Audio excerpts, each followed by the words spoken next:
শহর ছেড়ে ফিরলাম শান্ত গ্রামের জীবনে। শহরের কোলাহল পেছনে ফেলে সানজিদা ফিরে এল তার শিকড়ের কাছে।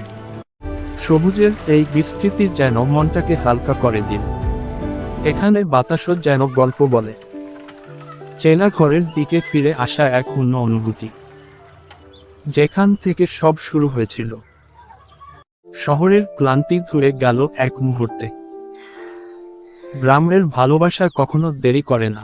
ভাবনা বলল, এই নে শহরের মেয়ে।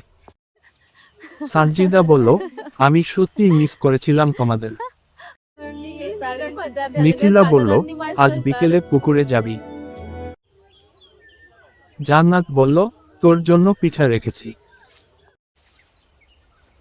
সানজিদা বলল, এই ছবিটা তোমার জন্য। এটাই ছিল জীবনের আসল রং। মাটির স্বাদে ভরে উঠল বিকেল।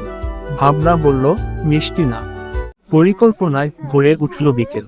মিথিলা বলল, সন্ধ্যায় পুকুরে যাব। গ্রামের বিকেল মানে সোনালী শান্তি।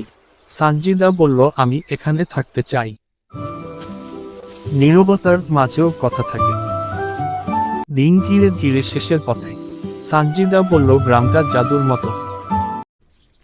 স্মৃতি শব্দে বন্দী হলো।